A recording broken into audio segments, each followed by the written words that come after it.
Hello बच्चों, आज की क्लास में हम डिस्कस कर रहे हैं हमारे चैप्टर 3 से रिलेटेड कुछ इम्पॉर्टेंट क्वेश्चंस। तो स्टार्ट करते हैं हम क्वेश्चन नंबर 1 से। If the lines given by 3x plus 2ky is equal to 2 and 2x plus 5y is equal to 1 are parallel, then the value of k is। यदि समीकरण 3x जमा 2ky बराबर 2 और 2x जमा 5y बराबर 1 द्वारा आलेखित रेखाएं समांतर हो तो k का मान क्या होगा। यानी समांतर का मतलब क्या हो गया, नो सॉल्यूशन, कोई भी हल नहीं। और कोई भी हल नहीं यानी नो सॉल्यूशन के लिए हमारे पास कंडीशन क्या होती है कि a1 upon a2 is equal to b1 upon b2 but not equal to c1 upon c2। तब यही होती है ना हमारी नो सॉल्यूशन की कंडीशन। बस अब क्या करना है, कोएफिशिएंट्स की वैल्यू रखनी है। तो हम सिर्फ अभी पहला पेयर जो है ये कंपेयर कर लेते हैं। तो a1 है 3 upon 2 is equal to 2k upon 5। यहाँ से हम k की वैल्यू कैलकुलेट करेंगे तो 5 चला गया यहाँ और 2 आ गया नीचे, तो 3 इंटू 5 अपॉन 4 यानी 15/4, 15/4 हमारा उत्तर आ गया। नेक्स्ट क्वेश्चन क्या है, यदि x बराबर a तथा y बराबर b समीकरण युग्म x माइनस वाई तथा x प्लस वाई 4 का हल है तो a तथा b के मान होंगे। यानी अब हमें क्या करना है, हमें x बराबर a दिया हुआ है, y बराबर b दिया हुआ है और इक्वेशंस हैं ये जिनके ये सॉल्यूशन हैं। तो हमें a और b की वैल्यू निकालनी है। अब x is equal to a और y is equal to b अगर इन इक्वेशंस के सॉल्यूशन हैं, इनके हल हैं, तो ये इन इक्वेशन को सेटिस्फाई करना चाहिए। यानी हम x की जगह a पुट करेंगे और y की जगह b। शाबाश। तो अब इक्वेशन क्या बन जाएगी हमारी, एक बन गई a minus b is equal to 2 और एक बन गई a plus b is equal to 4। अब इसे एलिमिनेशन मेथड से यानी विलोपन विधि से हल कर सकते हैं। ये दोनों तो कैंसिल, तो 2a मिल गया 6 के इक्वल, तो a की वैल्यू आ गई 3, a 3 मिल गया। तो हम अब किसी भी इक्वेशन में रखकर b का मान भी ज्ञात कर सकते हैं। तो हम ये इक्वेशन ले लेते हैं, तो यहाँ से b हमें मिल जाएगा 4 माइनस a यानी 4 माइनस 3 बराबर 1। तो a का मान क्या आ गया, हमारे पास a का मान है 3 और b की वैल्यू आ गई 1। तो क्या आंसर आ जाएगा यहाँ पे 3,1। हो गया ये भी सॉल्व। नेक्स्ट क्वेश्चन क्या है, a pair of linear equation which has a unique solution x is equal to 2 and y is equal to -3 is. कि अगर हमारे पास ये दो हल हैं x इज इक्वल टू 2 और y -3 और ये किसी समीकरण के अद्वितीय हल हैं, तो इन चारों में से a b c d में से हमारी कौन सी समीकरण ऐसी है जिसके ये हल होंगे। तो हम यहाँ पर क्या करेंगे, हम x और y की वैल्यू इन समीकरणों में रखकर देखेंगे कि जो इक्वेशन जिसमें लेफ्ट हैंड साइड और राइट हैंड साइड इक्वल आ जाएगी, वो इक्वेशन जो है वो हमारी इस अद्वितीय हल के लिए सेटिस्फाई होगी। तो अब हम एक एक करके, जैसे अगर हम समीकरण में हल रखते हैं तो हम d इक्वेशन पे जब आते हैं तो d में मान रखें, तो हमारे पास क्या है यहाँ पर x, ये x है तो x की जगह 2 रखेंगे, -4y यानी 4 गुणा -3 और ये है -14।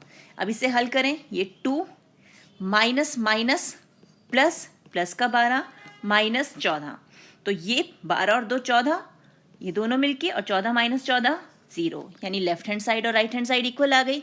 अब दूसरी समीकरण देखते हैं, 5x माइनस वाई, तो 5 गुणा x की जगह रखा 2 माइनस वाई, तो वो पहले से भी माइनस है और ये माइनस और आ गया, और लास्ट में ये -13।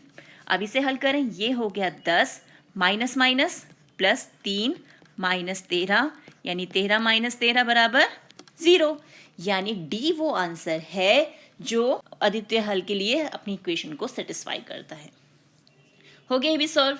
अब नेक्स्ट क्या है, the area of the triangle formed by the lines x is equal to 3 and y is equal to 4 and x is equal to y is. यानी एक ऐसे त्रिभुज का हमें क्षेत्रफल निकालना है जिसकी समीकरण जो है इन रेखाओं द्वारा x is equal to 3, y is equal to 4 और x is equal to y के द्वारा दी गई है। तो ग्राफ ड्रॉ करके देख लेते हैं। ये हमने ले लिया हमारा ग्राफ 1 2 3 1 2 3 4। अब x is equal to 3, x is equal to 3 का मतलब कि x का मान तो 3 रहेगा y जो है वो कुछ भी हो सकता है, यानी ये सीधी रेखा आ गई हमारी। और y इज इक्वल टू 4 का मतलब हमारी लाइन कुछ इस ढंग से रहेगी, तो ये y इज इक्वल टू 4 की हो गई। और x बराबर y, x is equal to y की लाइन कैसी होती है, जो मूल बिंदु यानी ओरिजिन से होते हुए पास होती है। तो अब हमारे पास जो त्रिभुज बना वो बना ये ट्राइंगल, हमें इसका एरिया निकालना है। तो ये तो हो गया हमारा 90 डिग्री का एंगल। तो एरिया का फॉर्मूला क्या होता है, half into base into height, यानी 1/2 गुणा आधार गुणा ऊंचाई। अब आधार कितना है, आधार है हमारा 3 इकाई, तो यहाँ मान रख देते हैं 1/2 गुणा 3। और ऊंचाई कितना है, ऊंचाई है 4 इकाई यानी 4 यूनिट्स।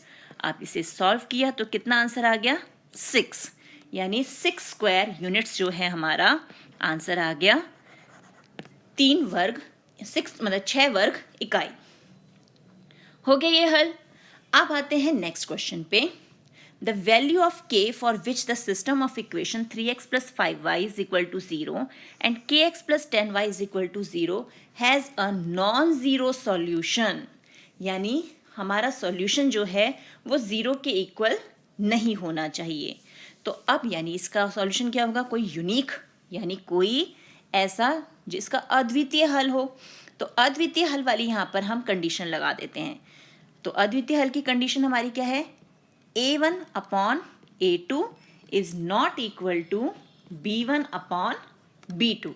तो अब a1 क्या है यहाँ पे 3 बटे में k is not equal to 5 बटे में 10। अब इसे हल करेंगे तो हमें k का क्या मान मिलेगा कि k is not equal to, ये 10 k यहाँ चला गया, 5 यहाँ आ गया, यहाँ पर मान आ जाएगा 6। जब हम इसे हल करेंगे k is not equal to 6। हो गया ये भी सॉल्व। अब नेक्स्ट क्वेश्चन क्या है, यदि कोई 2 चर वाला रैखिक समीकरण युग्म संगत हो तो समीकरणों द्वारा आलेखित रेखाएं होंगी। संगत का मतलब क्या होता है कि यानी उसका कोई ना कोई सॉल्यूशन हमें मिलना चाहिए, कोई भी हल मिलना चाहिए। तो हम जब हमारी 3 प्रकार के हल होते हैं, एक होता है अद्वितीय हल यानी यूनिक सॉल्यूशन, एक होता है नो सॉल्यूशन यानी कोई भी हल नहीं, और एक होता है अनंत हल यानी इनफाइनाइट मैनी सॉल्यूशन। तो हमें 2 केस में सॉल्यूशन मिलते हैं, एक तो जब हमारा यूनिक होता है अद्वितीय, और एक जब अनंत होते हैं इनफाइनाइट। तो दोनों केस के लिए हमारे जो ग्राफ बनते हैं वो कैसे होते हैं, जब हमारा यूनिक होता है तो ग्राफ होता है प्रतिच्छेदी, और जब हमारा अनंत हल होते हैं तो ग्राफ होता है संपाती। तो हम दोनों होने चाहिए, यानी हमारे प्रतिच्छेदी भी हो सकता है और संपाती भी। तो एग्जैक्ट आंसर क्या हो गया, हमारा आंसर डी, यानी हम हमारे आंसर डी को क्या कर देंगे, वो होगा हमारा राइट आंसर, यानी इंटरसेक्टिंग और कोइंसिडेंट लाइंस। अब नेक्स्ट क्वेश्चन क्या है, for 2x plus 3y is equal to 4 y can be written in terms of x as, यानी अब यहाँ क्या करना है, यहाँ हमें एक ये समीकरण दे दी है 2x plus 3y is equal to 4, y को x के पदों के रूप में व्यक्त करना है। तो सिंपली हमें करना क्या है, यहाँ पर ये है 2x plus 3y is equal to 4, y को हम लेफ्ट हैंड साइड पे छोड़कर बाकी सारी टर्म्स को राइट हैंड साइड पे ले जाएंगे। जैसे पहले 3y को यहाँ रखा, ये हो गया 4 minus 2x।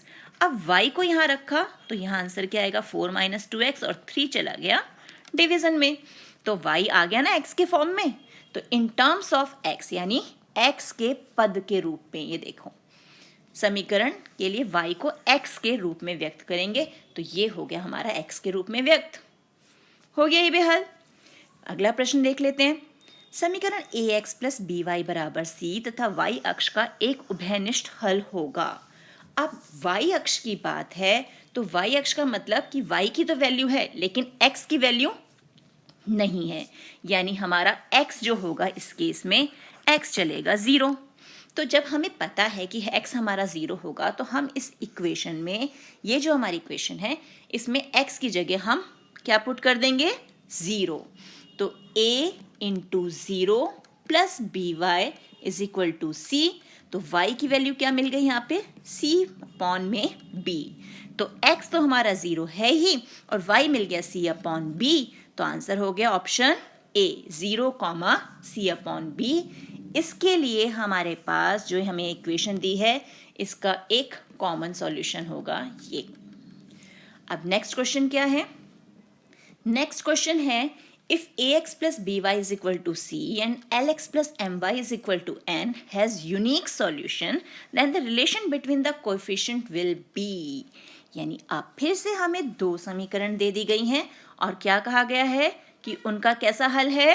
अद्वितीय हल। तो समीकरण के युग्म के गुणांकों के मध्य संबंध क्या होगा?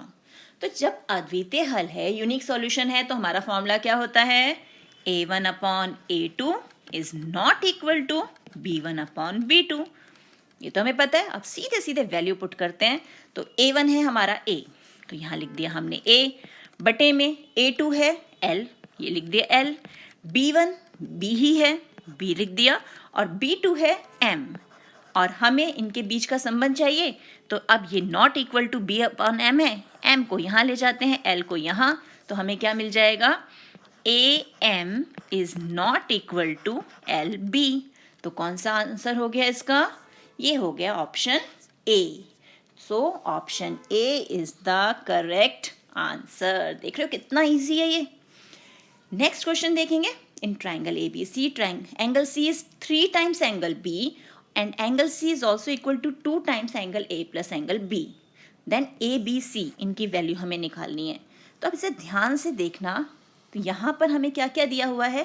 C को दो ढंग से हमें रिप्रेजेंट किया हुआ है कि C जो है B का तिगुना भी है और A प्लस B को जोड़ें और उसका दुगना भी हमारा C है। तो हम यहीं से हमारे सॉल्यूशन को स्टार्ट करते हैं कि C को ही हम कंपेयर कर लेते हैं। तो C 3 एंगल B के इक्वल है और C हमारा 2 times angle A plus angle B के भी इक्वल है। तो हम इन दोनों को आपस में इक्वेट कर सकते हैं, बराबर कर सकते हैं। तो यहाँ से हमें क्या मिलेगा कि 3 टाइम्स एंगल B, इसे ओपन कर लेते हैं, ये हो गया 2 angle A plus 2 angle B। तो 3 एंगल B, ये -2 एंगल B हो गया, इसे यहाँ ले आए, और 2 एंगल A। तो हमें मिल गया angle B is equal to 2 times angle A, और एंगल A क्या हो जाएगा? Angle B/2। इतना तो हमें ये मिल गया। फिर हम ये भी जानते हैं कि हमारे त्रिभुज के तीनों कोणों का योग कितना होता है? 180 डिग्री। यानी sum of the interior angles of a triangle is 180 degree. तो अब हम वो प्रॉपर्टी यूज करते हैं और क्या करेंगे? हम लिखेंगे angle A plus angle B plus angle C is equal to 180 degree. A की जगह हम लिख लें एंगल B/2, अभी हमने निकाला।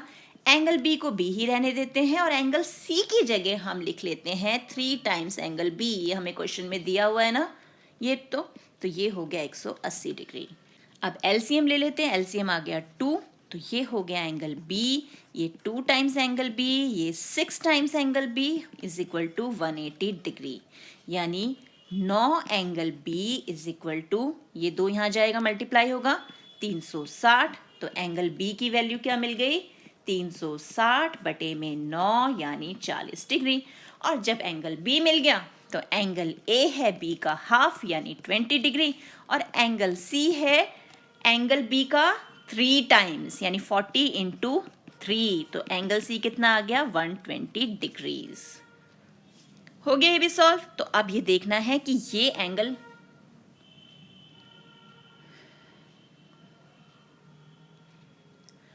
अब हमें देखना है हमें ये एंगल का कॉम्बिनेशन कहाँ मिल रहा है कि एंगल A 20 डिग्री हो, B 40 डिग्री और C 120 डिग्री। तो ये है हमारा ऑप्शन B। तो हम हमारे ऑप्शन B को टिक कर देंगे, ये हमारा करेक्ट आंसर है। तो आप इन क्वेश्चंस की अच्छे से प्रैक्टिस कीजिए। मिलते हैं एक और वीडियो में कुछ और इम्पोर्टेंट क्वेश्चंस के साथ। तब तक keep practising and enjoy maths.